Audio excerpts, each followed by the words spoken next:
Jesús se marchó a la otra parte del mar de Galilea o de Tiberíades. Lo seguía mucha gente, porque habían visto los signos que hacía con los enfermos. Subió Jesús entonces a la montaña y se sentó allí con sus discípulos. Estaba cerca la Pascua, la fiesta de los judíos. Jesús entonces levantó los ojos y al ver que acudía mucha gente, dice a Felipe: ¿con qué compraremos panes para que coman estos? Lo decía para probarlo, pues bien sabía él lo que iba a hacer. Felipe le contestó: 200 denarios de pan no bastan para que a cada uno le toque un pedazo.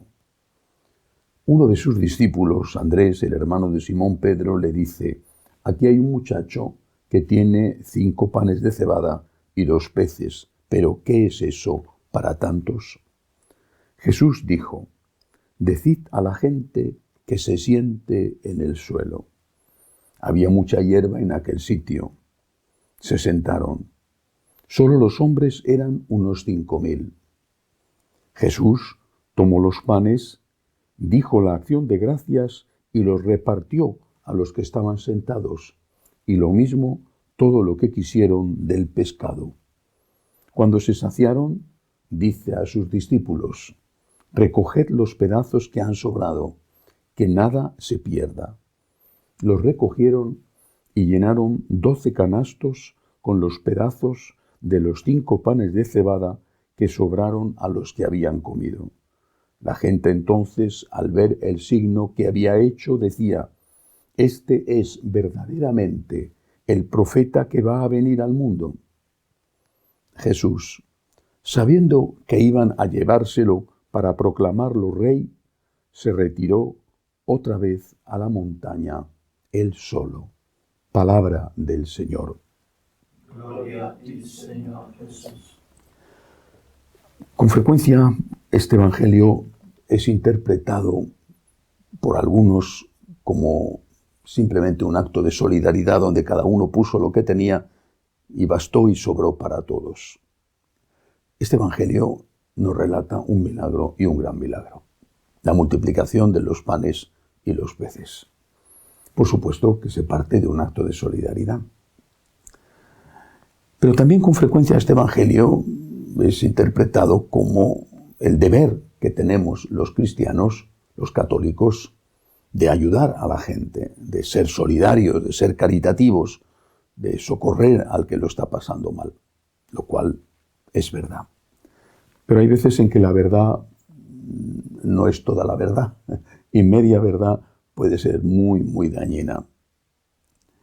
Porque con demasiada frecuencia se tiene la impresión de que ser católico significa tener encima de las espaldas una enorme cantidad de obligaciones de tipo moral. No solamente la obligación de la caridad, sino muchas otras. La misa del domingo, el perdón al enemigo, el cumplimiento de los mandamientos, por ejemplo, los del 6º y el 9º. Se van poniendo en nuestras espaldas pesos y cargas que son justificados por el temor al castigo del infierno, y que al final a muchos les cansan y lo dejan. Tengo la impresión de que es como si a un árbol, si pudiera hablar el árbol, seguramente diría algo, o a un animal, si pudiera hablar el animal, una vaca, por ejemplo, como si a un árbol o a un animal se le exigiera que dé fruta o que dé leche, en el caso de una vaca. Se le exigiera, y cada vez más, tienes que dar más fruta, mucha más, o tienes que dar más leche, mucha más. Pero no se abonara al árbol, no se le cuidara de las plagas, no se le podara cuando llega el invierno, o a la vaca no se le tratara con los cuidados que necesita, de todo tipo, no se le alimentara bien, no tuviera una buena cama de paja donde acostarse a dormir. Se pide, y tienes que hacer, y es nuestra obligación hacer, y es un compromiso que tenemos, y es un deber. Y no te alimentan. El árbol pudiera hablar, seguramente diría algo, o quizá nos daría con las ramas si pudiera moverse un par de bofetadas arbóreas, no sé si dañinas. Y la vaca, si pudiera hablar, además de mugir, también diría algo. Dirían, tienes derecho a pedir. Claro que tengo que dar fruto. Claro que tengo que dar leche. Por supuesto que sí. Pero ¿por qué no me alimentas? ¿Por qué no me riegas? ¿Por qué no me podas? ¿Por qué no me cuidas? Vuelvo al inicio. Con frecuencia se pide y se pide y se pide. Colectas especiales para los pobres. Hay que estar al lado de los que sufren. Hay que hacer algo para los emigrantes. Hay que ser ecologistas. Se pide y se pide y se pide, pero no te alimentan. Jesús lo que hace con este milagro es alimentar. Él está alimentando. Y después está pidiendo. Él está alimentando. Es verdad que estaba alimentando con pan y con peces, entre otras cosas, símbolo de la Eucaristía, y por eso dice que nada de lo que ha sobrado de los panes, no de los peces, que nada se desperdicie. Está alimentando y luego está pidiendo, pero primero alimenta. Me gusta mucho la historia de San Francisco. Él tuvo una experiencia de Dios fortísima cuando estaba en la cárcel, después de aquella batalla entre los de Asís y los de la vecina ciudad de Perugia. Allí, viendo cómo algunos de sus amigos habían muerto en batalla o estaban sufriendo y morían en la cárcel, se dio cuenta de que todas las cosas que a él le parecían importantes en la vida, pues no eran tan importantes. Podía morir en cualquier momento. Mientras que lo que de verdad era importante era Dios nuestro Señor y la vida eterna. Cuando regresó a Asís, porque su padre pagó el rescate, volvió cambiado. Tanto que él dice que lo que antes les sabía dulce, ahora les sabía amargo, y lo que antes era amargo, ahora era dulce. Y se refería, por ejemplo, al cuidado a los leprosos, o se refería a la vida de penitencia y a la vida de oración. Y se dedicó a ir a la pequeña ermita en ruinas de San Damián, en las afueras de Asís, a hacer una oración sencilla. Era un hombre muy sencillo. Y solo hacía esta oración, repito, muy sencilla. Señor, ¿qué quieres que haga? Él preguntaba. Estaba preguntando, haciendo una pregunta de tipo ético, de tipo moral. ¿Qué quieres que haga? Estaba refiriéndose a las obras, al hacer. Eso es la moral. ¿Qué tengo que hacer? Eso es la moral. La moral da respuesta a esa pregunta. Durante 2 años, nuestro Señor le mantuvo así, en una especie de vida sin vida, porque estaba en su casa, se dedicaba a los negocios de su padre, pero ya no era él mismo. Pero tampoco sabía qué tenía que hacer. Él era el que insistía. Dicho de otra manera, había sido alimentado, se había encontrado con Cristo, y él quería, porfiaba con el Señor, suplicaba al Señor que le dijera qué tenía que hacer. Lo que nosotros tenemos que hacer es alimentar. Y luego, claro, pedir. Es la propia persona alimentada la que, si es de ley, si es como debe de ser, te ofrecerá. Si es como debe de ser, será esa persona que se sabe amada, perdonada por el Señor, la que te diga, la que te pregunte, ¿qué tengo que hacer para agradar a Dios? ¿Qué tengo que hacer para amar a quien tanto me ama? Y tú le dirás, la Iglesia nos enseña que tienes que cumplir los mandamientos, cumplir tus obligaciones, ir más allá de las obligaciones dando limosna, rezar, perdonar a tu enemigo, es decir, imitar a Cristo. Y eso no será experimentado como una carga, aunque sea duro, será experimentado como la respuesta a una pregunta que uno insistentemente estaba haciendo y por lo tanto como una liberación. Tenía una duda, no sabía cómo comportarme y ahora ya lo sé, gracias, ya tengo la respuesta.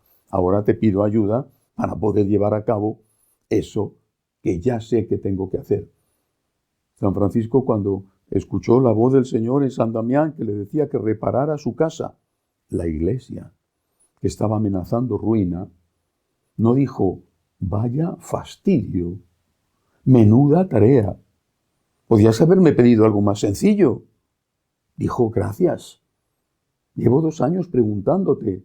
Has tardado 2 años en contestarme. Tú sabrás, seguramente querías fiarte de mí. Querías estar seguro de que iba en serio. Gracias. E inmediatamente se puso manos a la obra y empezó a pedir limosna para poder reparar aquel viejo templo. Alimentemos. Demos Dios. Demos el pan de vida. Eucaristía, confesión, oración. Que cada uno de nosotros se encuentre con el Señor. Y después, como es de ley, pues entonces hagamos aquello que el Señor nos pide. Y no será una carga. No será una carga, aunque sea difícil perdonar al enemigo. No será una carga, aunque cueste dar limosna. No será una carga ser fieles en el matrimonio, aunque haya tentaciones. No será una carga seguir a Jesús, porque sabremos que el Señor nos ha amado primero y se lo merece todo. Quiero decir también unas palabras para terminar esta meditación sobre la fiesta que se celebra en España, la de Santiago Apóstol. En España la misa hoy tiene las vestiduras de color rojo debido a que Santiago fue mártir, fue ordenado asesinar por Herodes, el nieto del Herodes que intentó matar a Jesús. Pero en el resto del mundo, o al menos en muchos otros países, desde luego en Roma, donde me encuentro, lo que se celebra es la fiesta del domingo, por eso uso las vestiduras verdes. Pero como buen español no puedo menos de recordar a Santiago, que además es mi patrono, me llamo así. Es que Santiago nos enseña una cosa: la valentía, el arrojo, el no tener miedo a cumplir aquello que el Señor nos pide. Fue el primer misionero y pagó con su vida. Y recuerdo a los misioneros, a tantos anónimos, la práctica totalidad, que evangelizaron América, que se metieron en los lugares más difíciles, que lo hacían andando o montados en una mula o en un borriquillo, que no contaban, la mayoría de ellos, con el apoyo de las tropas españolas, sino que se arriesgaban a meterse en lugares habitados por personas que podían rechazar la fe que predicaban y podían matarles. Pienso en los misioneros que han evangelizado África. Tan difícil, por tantas cosas, el clima, los riesgos naturales, a veces la hostilidad de las tribus, o los misioneros de Asia o de las islas del Pacífico. Los misioneros son gigantes. ¿Pero por qué lo hicieron? ¿Por qué? Por amor al Señor. No eran empleados de la colonia que venían o iban a suavizar o que desapareciera la oposición de los nativos a la dominación española o francesa o holandesa, inglesa, la que fuera. No eran siervos de la colonia, sino que eran siervos de Jesucristo. Y pienso en un fray Junípero Serra, tan denostado por algunos extremistas radicales y que sin embargo es un santo y se cuidó de una forma especial del bien de aquellos indígenas de la California a los que tanto amó y a los que defendió. O en un fray Bartolomé de las Casas en aquella zona de Chiapas en México o antes en la República Dominicana y tantos que por amor al Señor, como hizo el apóstol Santiago, entregaron su vida. Estaban alimentados, se habían encontrado con Cristo y de ahí sacaban la fuerza para dar su vida por amor al Señor y para llevar el nombre del Señor, el amor al Señor a todos los hombres. Que sintamos también nosotros que ese fuego por la misión, ese fuego que Cristo quiso poner en la tierra y que Él estaba deseando que ardiera. Que así sea.